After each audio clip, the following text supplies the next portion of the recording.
Thanks.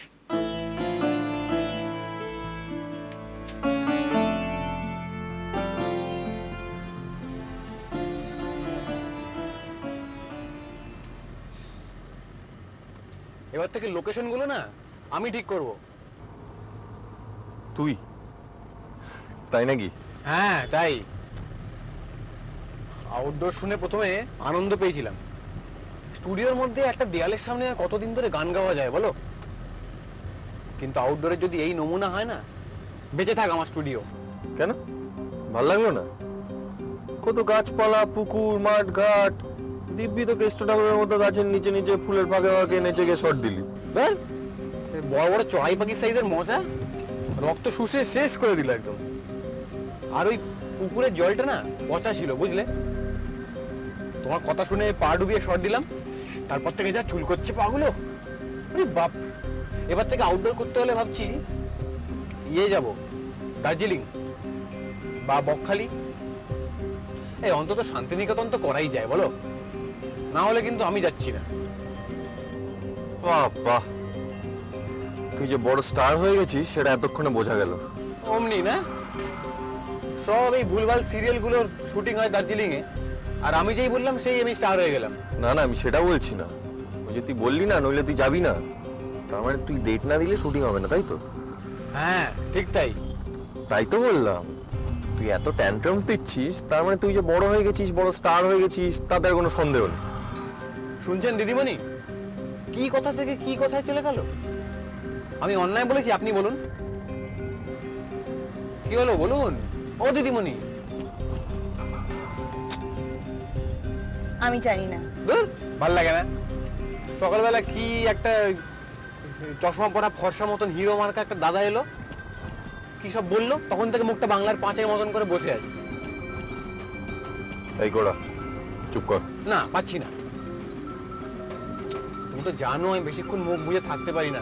Lozenges দেবো? না, আমার খিদে পেয়েছে, লজেন্সে কিচ্ছু হবে না। খাই খাই গেলে কেমন হয়? না। এরকম করছেন কেন? একটা বাচ্চা ছেলে বলছে খিদে পেয়েছে। চলুন না চলুন না, প্লিজ প্লিজ প্লিজ প্লিজ, চলুন না প্লিজ প্লিজ।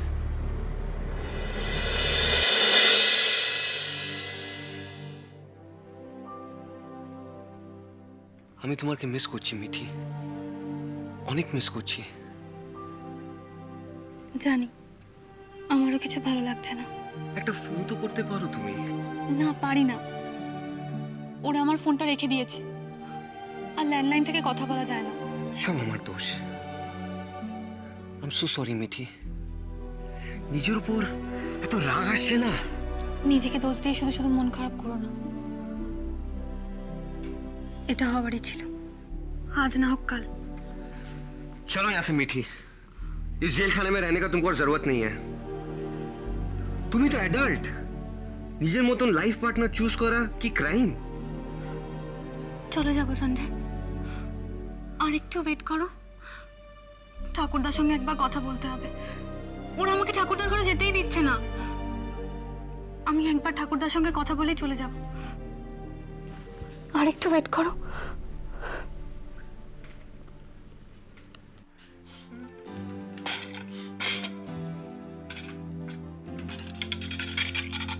Thank you.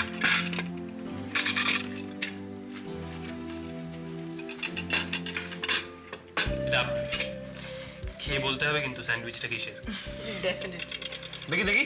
না না, একদম না, ওটা খালি আমার আর চিনুকে। তোকে যেটা দিয়েছে সেটা খা।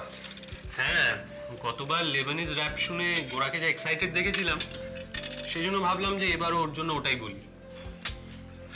এটাই তো ফ্লপ করে দিলে বুবাইদা। সে কি, তোমার পছন্দ নয়? নামটা পছন্দ শুধু। লেবানিজ র‍্যাপ শুনে একটা মিউজিশিয়ান তো এক্সাইটেড হতেই পারে, পারে না? ও, কিন্তু খেয়ে আমার কি মনে পড়েছিল জানো? কি? ছোটবেলায় দেখতাম মাকে এই স্কুল নিয়ে, খাতা দেখা নিয়ে, ছাত্রী ঠেঙানো, এইসব করতে করতে রান্না করার সময় পেতেন না। তাই ওই সকালে পাউরুটি দিয়ে একটা কিছু বানাতেন, আর রাতে ঝোল ভাত। আবার কখনো রাতে ওই কোচিং ক্লাস থেকে ফেরার সময় মোড়ের দোকান থেকে একটা ওই হাতে গড়া রুটি কয়েকটা কিনতেন, সেইটা দিয়ে ঝর্তি পড়তি তরকারি দিয়ে কিছু একটা বানাতেন, বা গুড় দিয়ে রুটিটাকে রোল করে ওটাই আমাদের ডিনার হয়ে যেত। তো আপনার এই মেক্সিকান র্যাপ নাকি জাপানিজ পপ, ওইটা খেয়ে আমার সেই ডিনারের কথা মনে পড়লো, তাই মাথা গরম হয়ে গেছিলো আর কি। ঠিকই ধরেছ। এটা ওখানকার ফাস্ট ফুড। ওখানকার লোকেরা ওই তাড়াহুড়োয়, অফিস যাওয়ার তাড়ায় ওই যে কোনো রকম খাবারকে রোল করে খেতে খেতে চলে যায়। আরে আমাদের কলকাতার বিখ্যাত role, same story.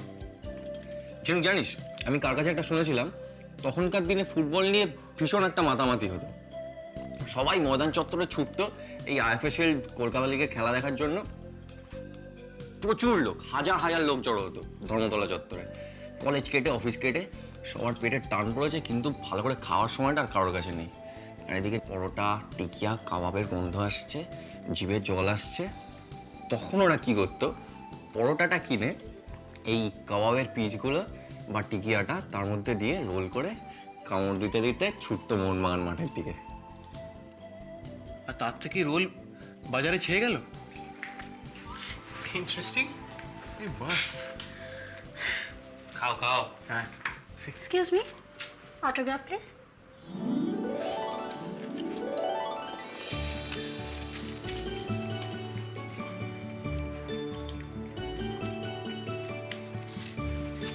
Thank you. Welcome.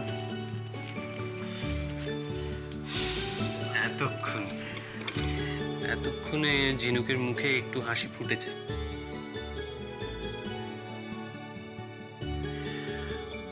আমাদের পাড়ায় দুর্গা মণ্ডপ আছে। প্রতি বছর কুমারটুলি থেকে একটা লোক আসতো ঠাকুর বানাতে।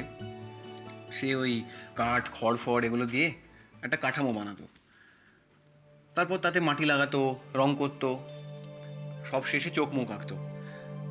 আর যখন ঠাকুরটা প্রায় কমপ্লিট, তখন ওই তুলি দিয়ে কয়েকটা টান দিত, আর দূরে দাঁড়িয়ে ঘাটটাকে একদিকে বেঁকিয়ে নিজের কাজটাকে দেখতো।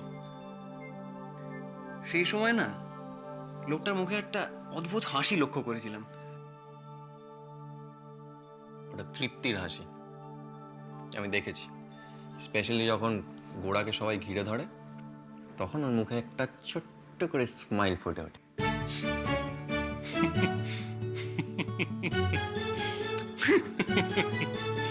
একদম।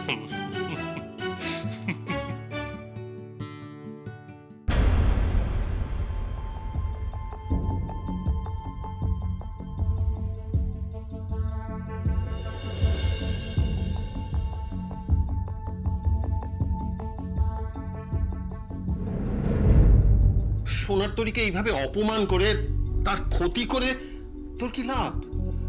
তোর সঙ্গে আমাদের মতের মিল নাই থাকতে পারে, কিন্তু শত্রুতাটা তৈরি হলো কবে থেকে?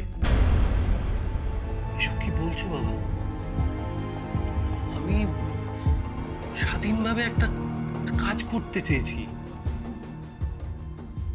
তোমাদের সঙ্গে অশান্তি এড়াতে চেয়েছি, তাই বাড়ি ছেড়ে চলে এসেছি।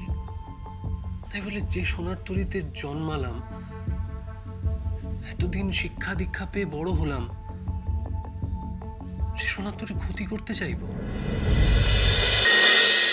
গানিরো